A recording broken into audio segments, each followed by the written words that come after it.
Hey there, it's your buddy, Admiral Teag, and I've got a review for the movie We Were Soldiers. But if you could do me a favor, if you like this review, hit the like and follow buttons, maybe the notification bell so you can keep up with what I'm doing. And with that, here's the movie review.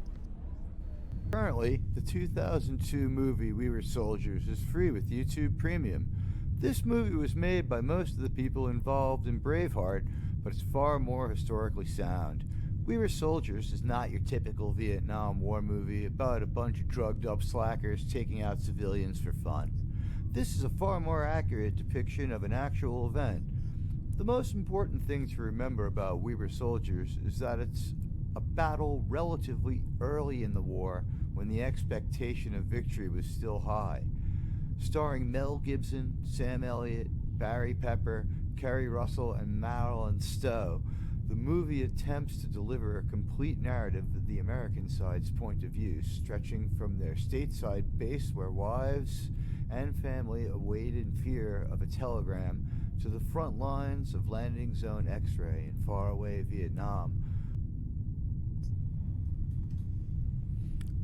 This 1965 battle was probably the last time for a long time uniformed North Vietnamese soldiers faced off against U.S. forces. The focus of this movie is the intense engagement at Landing Zone X-ray, with the 7th Cavalry touched down via helicopter.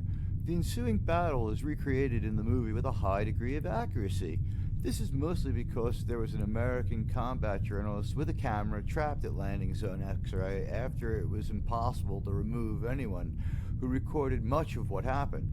This movie has what I call war porn in the form of helicopters and equipment used by both sides. Guns, uniforms, and other equipment are recreated or outright real. The terrain accurately reflects the area of engagement, even though all of this movie was filmed in the continental United States. The Odd-Drang is somewhat atypical of the kind of terrain Vietnam War movies usually operate in. Landing Zone X-ray was an exposed area at the foot of a mountain. That mountain was also the base for an estimated 4,000 North Vietnamese soldiers, something the Americans were completely unaware of. While the roughly 350 Americans of the 7th Cavalry are the focus of most of the movie, the perspective of the North Vietnamese is given more than just a glossing over. Some war movies fall into the trope of showing the deaths of our side as meaningful and tragic, only to turn around and show enemy soldiers being dusted off like ants. We Were Soldiers attempts to give some dignity and purpose to the actions of the North Vietnamese as well, showing them as dedicated soldiers rather than the terrorist cutout Viet Cong we see in so many other Vietnam War movies.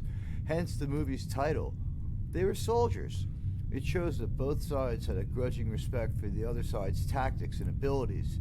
It's only because they respected and studied each other as foes that either side is able to have effective command and control of any kind in the field. A haunting score of percussion, military brass, and woodwind instruments sets an appropriate and immersing tone.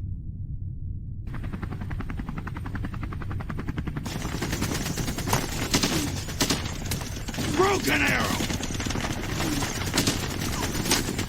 Broken arrow! I'll say again! Broken arrow!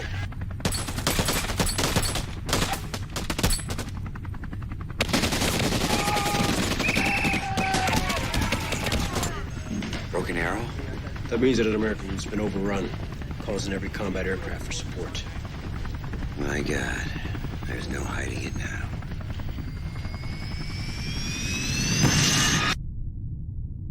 YouTube has the theatrical cut of the movie, which comes in at a very watchable 1 hour and 50 minutes. With technical advisors from both sides contributing to this movie, the accuracy is fairly high, but the focus is quite narrow, overlooking the larger battle and other units and staying with the 7th at the Landing Zone X-ray. In the well-intercut home front part of the movie, the wives who suffered through America's first large-scale engagement were unprepared for the poor communication from the military and the sloppy delivery of casualty news to the family via highly impersonal telegrams.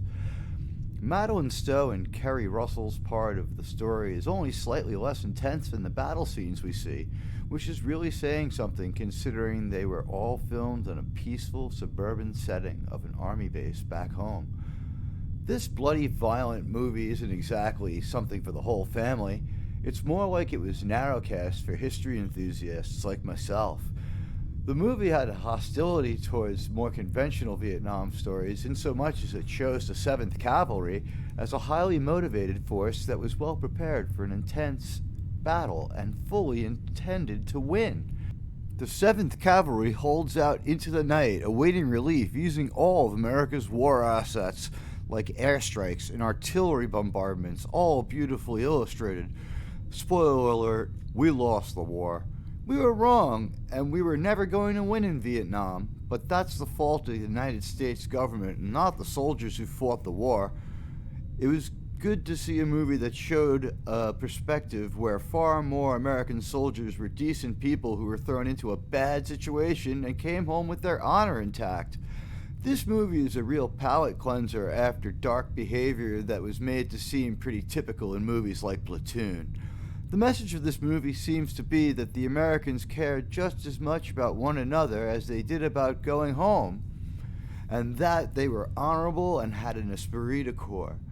The fact the story is hard-hitting, intense, atypical, and accurate makes We Were Soldiers worth your time. Only Full Metal Jacket and Hamburger Hill are in the same league as far as Vietnam War movies go. So go ahead and enjoy We Were Soldiers on YouTube. And if you could do me a favor, hit those like and follow buttons. It's your buddy, Admiral Teag. Gentlemen, prepare to defend yourselves.